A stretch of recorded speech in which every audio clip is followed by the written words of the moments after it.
All right. Trump is dealing with impeachment articles and the prospect of imprisonment. And both of these situations are developing at exactly the same time. And that's a massive convergence that has the potential to alter everything. Impeachment articles have been submitted in the House detailing 7 separate counts. There are articles addressing obstruction, articles on taking congressional authority, and even an article specifically concerning tyranny. Tyranny. The House is formally charging Trump with trying to institute tyrannical governance. This isn't your typical political dispute or just Democrats being partisan. This is a formal institutional charge. The allegation is that Trump is trying to become a tyrant. At the same time, federal judges are cautioning that his disregard of court orders might result in criminal contempt, which means Trump could genuinely be imprisoned. Federal judges are issuing opinions, laying out the legal pathway from him disregarding court decisions to him facing imprisonment. Judges are stating if Trump keeps defying their orders, they are ready to hold Trump in criminal contempt. They've indicated they have the capability to locate him and imprison him and are detailing the precise process. So you have Congress moving forward on impeachment while judges are preparing to hold Trump in contempt with both branches of government simultaneously increasing the pressure on Trump. And this isn't conjecture or hypothesis. This is occurring right now. Impeachment articles have been submitted. Judges already determined probable cause for contempt. The entire machinery is now in action. The entire machinery is advancing, and Trump is losing time to alter direction. Here's the situation with Judge James Boasberg. He determined Trump's administration breached his court order on deportations.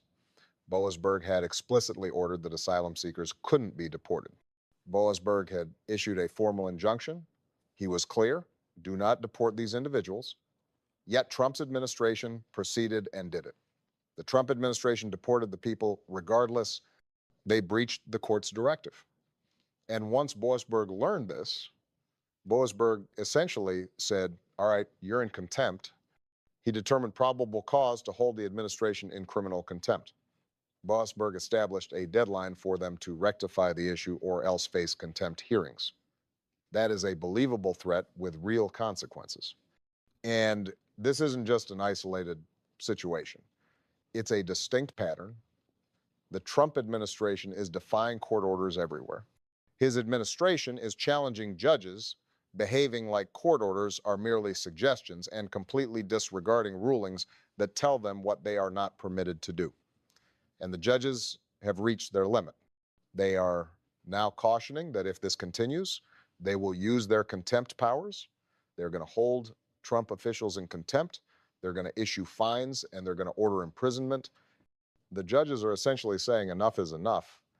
This is generating a perfect storm. You have the impeachment articles, you have judges getting contempt charges prepared, you have both branches of government closing in on Trump simultaneously. And you have the House pushing for removal while judges are working toward imprisonment, leaving Trump trapped in the middle with no simple way out. Seriously, this is completely enormous. This appears like the end game. This is the path it's all taking. Trump faces removal and imprisonment at the same time. All right. First, let's go through the impeachment articles so you can comprehend exactly what Congress is formally charging Trump with. Representative Sri Thanadar introduced House Resolution 353 on April 28, 2025. House Resolution 353 is indeed an impeachment resolution. An impeachment resolution is a formal proposal to impeach the president. It lays out the particular charges, it details the justification for removal, and argues that the president committed high crimes and misdemeanors. In House Resolution 353, the resolution contains 7 separate articles, which are 7 distinct grounds for impeachment. Let's break them down. The first article addresses obstruction of justice and a breach of duty. It claims Trump obstructed justice and violated his official obligations. His duty to the Constitution. The president's duty is to uphold the Constitution and to obey the law. His duty is to respect the separation of powers, and the article claims he breached those duties and obstructed justice. He is charged with violating his constitutional responsibilities.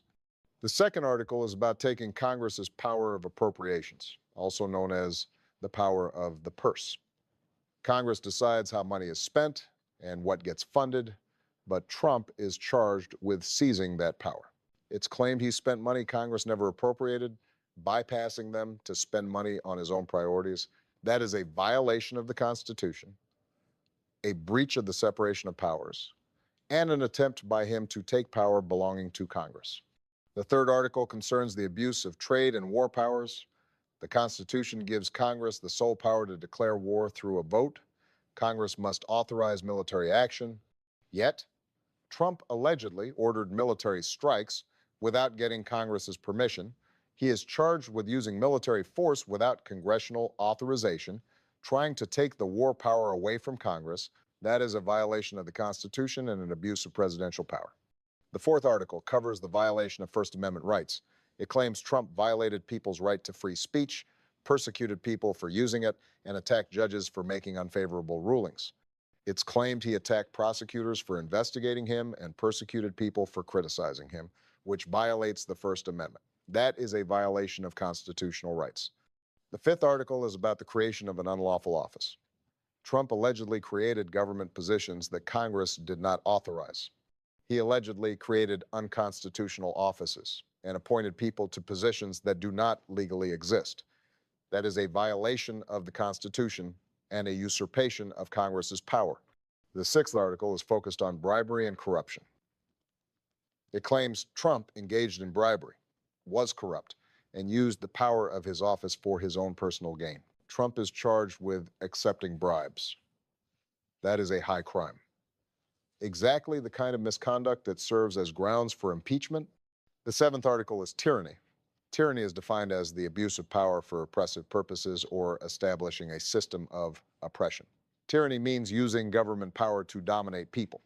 The article claims his conduct shows intent to establish tyrannical rule and to undermine the Constitution system of checks and balances. The article asserts Trump is trying to consolidate power within the presidency. The article claims he is trying to undermine democracy. That is tyranny. And it's important to note these articles aren't just political criticism. They are formal institutional charges brought by members of Congress using the constitutional process of impeachment. They are stating that Trump committed high crimes and misdemeanors, that he is unfit to govern, and will remain a threat to the Constitution if allowed to remain in office. Those are serious charges, the kind of accusations that justify removal. Now, let's discuss the legal status of these articles. House Resolution 353 was filed as a privileged resolution. A privileged resolution means the filer can force a floor vote without permission from leadership or the Rules Committee scheduling it. The person can simply demand a vote. And on May 13th, 2025, Thanedar filed a notification that he would offer it House Resolution 353 as a privileged resolution that began a countdown starting the process. Unless leadership blocks or delays it, a vote could be on the table now.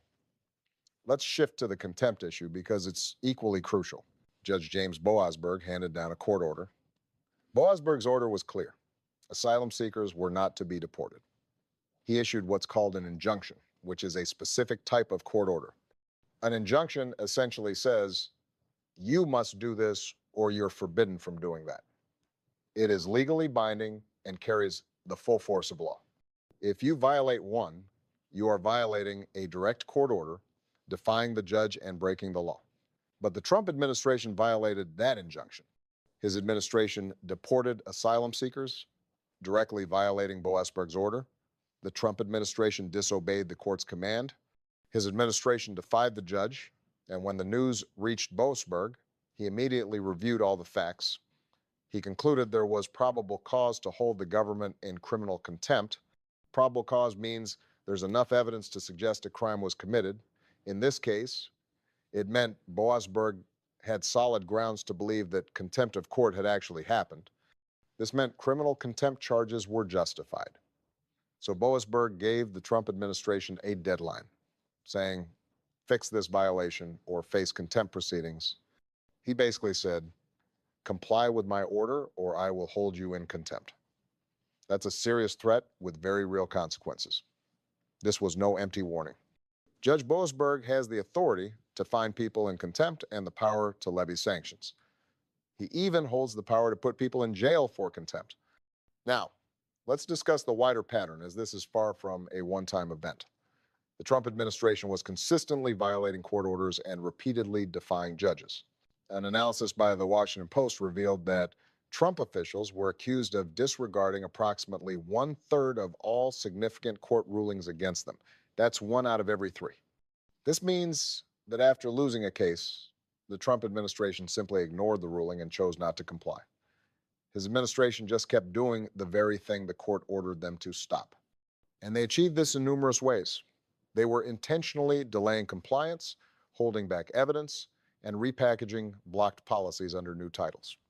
The Trump administration was essentially declaring that judges hold no power over them and that they are not required to follow court orders. The administration was defying the entire judicial branch, which is the definition of contempt of court and a profound disrespect for our legal system. This is a clear violation of the separation of powers.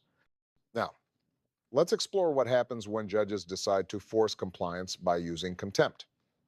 Judges have two kinds of contempt power at their disposal.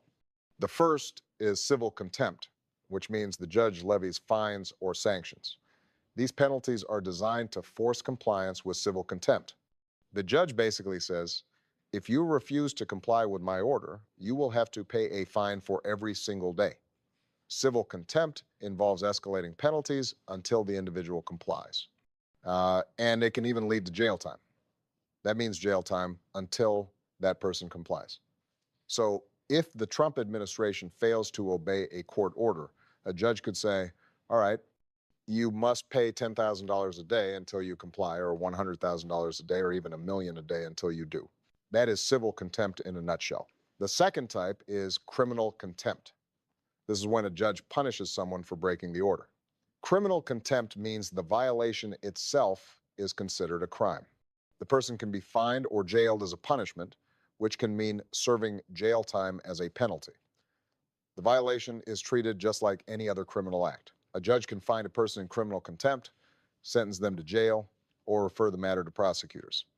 A judge can determine that a crime has been committed and then refer the case to the Justice Department to be prosecuted. The Justice Department can then decide to prosecute, file charges, and that person could face a trial and ultimately be convicted. Someone could face jail time. Now, here's what's critical in Trump's situation. As the president, he is in charge of the Justice Department. So Trump isn't going to prosecute himself. He controls the prosecutors and won't allow his own administration to be charged for contempt. But civil contempt is a different animal. It doesn't need a prosecutor. It's a penalty a judge can issue directly. A judge can find someone in civil contempt and levy fines or jail time, completely bypassing the Justice Department. A judge can do this straight from the bench. And that's precisely the threat judges are making. They are saying, if you continue to violate my orders, I will find you in civil contempt, I will impose fines, and I will impose escalating penalties. Eventually, I will order jail time. Judges are stating, you must comply with my orders or face prison. That is a legitimate threat, a real consequence, and Trump is powerless to stop it or control it. He can't use the Justice Department to shield his officials from a contempt charge because contempt isn't prosecuted by the Justice Department. It is enforced by the judge directly. All right, let me break this down into the three key points that matter about the impeachment articles and the contempt threat, because this is crucial for understanding the dual pressure Trump is now facing. First point, and this is on record in official House filings.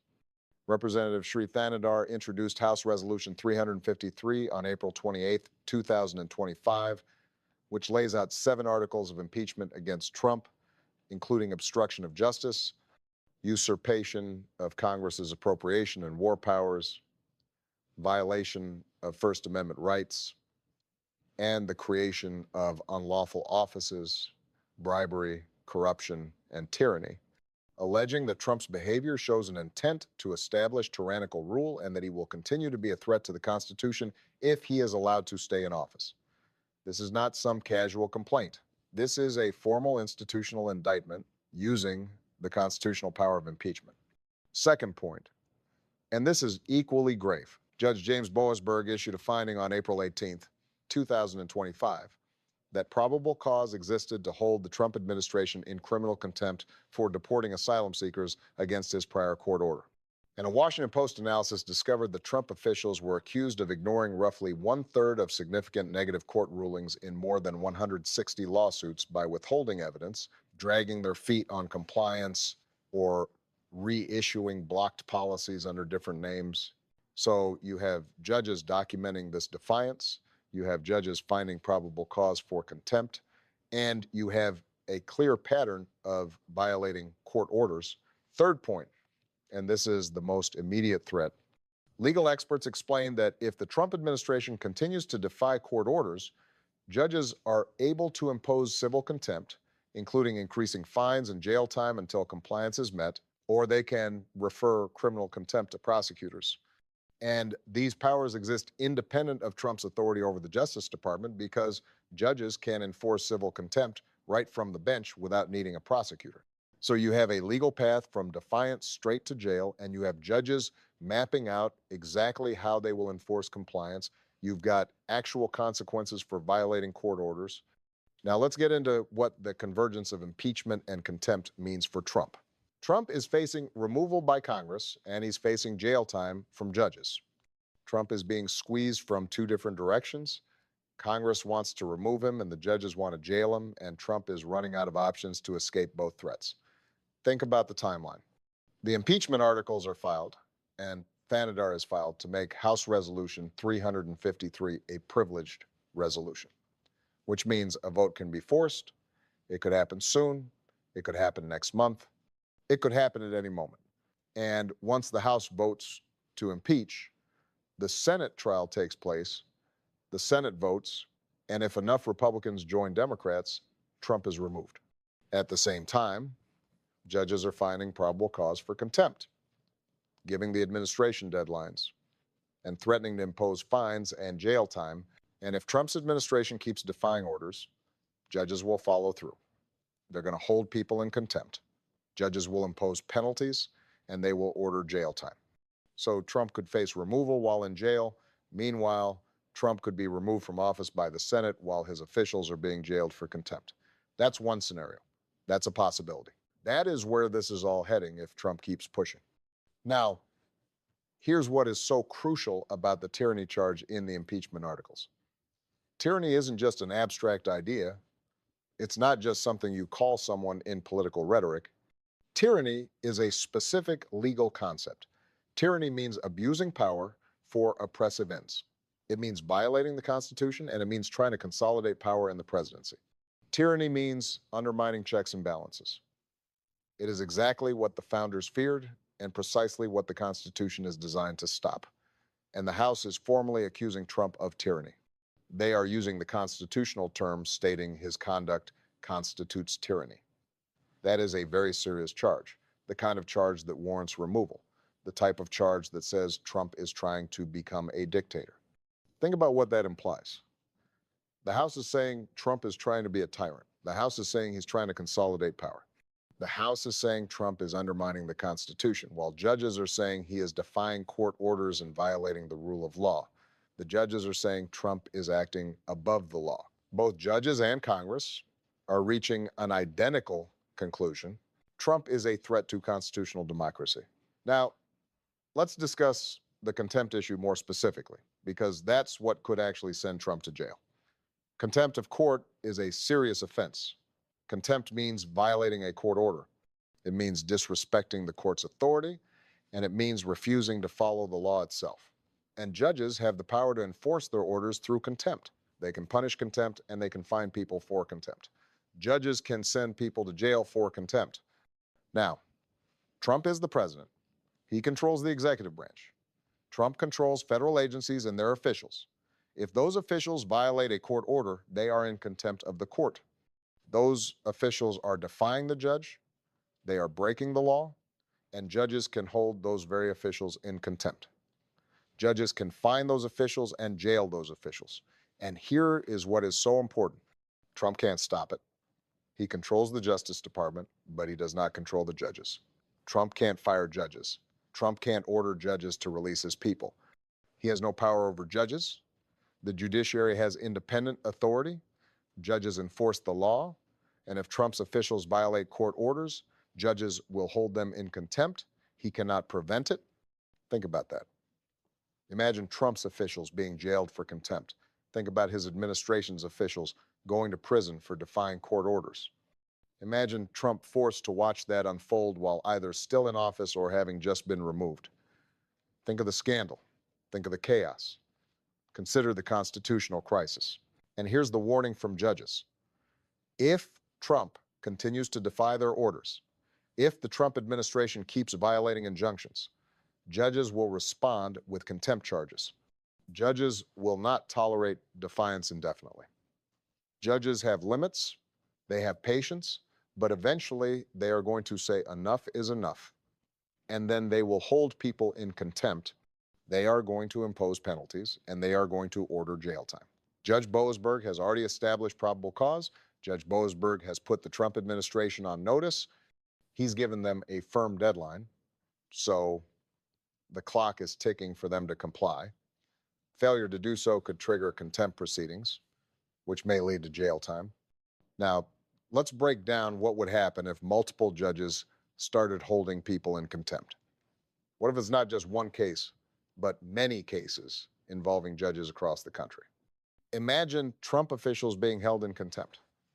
What if you had judges in D.C., New York, and other places all issuing contempt charges? What if judges in California were also holding officials in contempt? We'd see multiple judges, multiple contempt findings, and multiple officials in jail. That scenario amounts to a constitutional crisis. It's a complete breakdown of the separation of powers, with the executive branch attempting to defy the judicial branch, and the judicial branch is refusing to yield. That's the judiciary enforcing the rule of law against a president trying to act above it. This is the direction we're heading if Trump fails to change his course. Here is why this is critical for everyone watching right now. The rule of law hinges on people following court orders. It hinges on the executive branch obeying judges and on no one being above the law.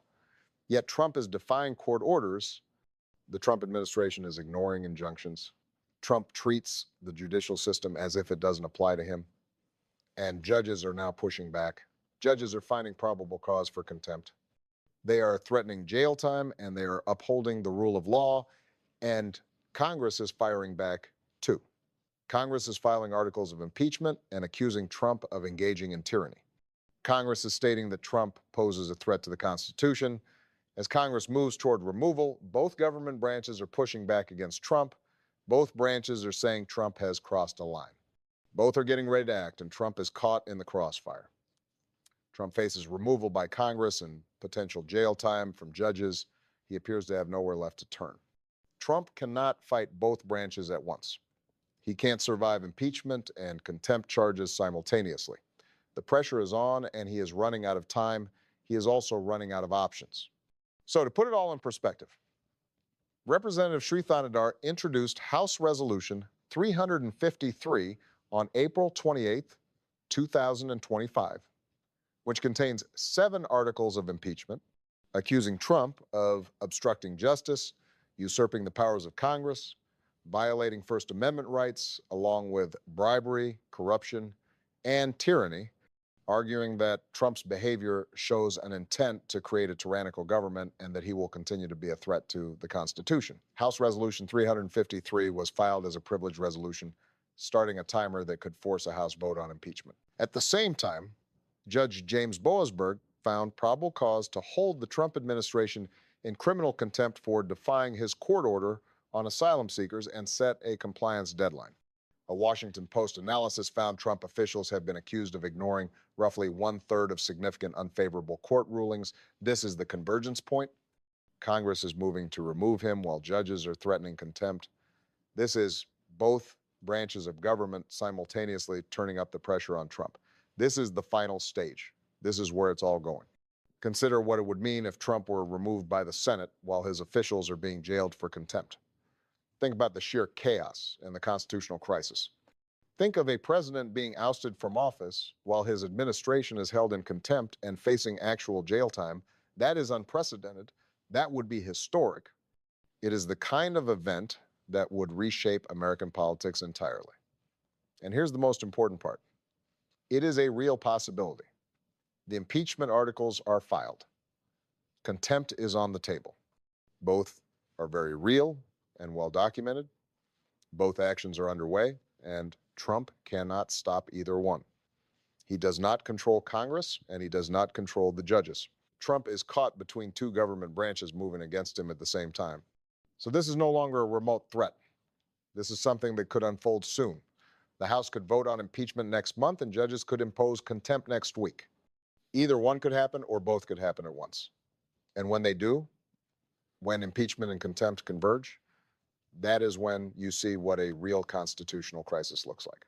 That is when you will see the system fight back against a president trying to put himself above the law. That's when you'll see both government branches enforcing the Constitution against a president attempting to violate it. Stay tuned, because the clock is ticking and an impeachment vote could be imminent.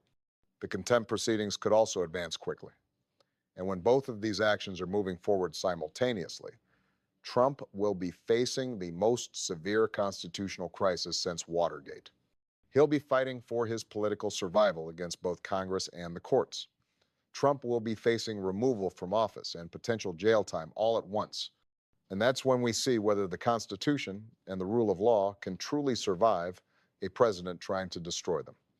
That is the ultimate test. That is what lies ahead, and it is coming soon.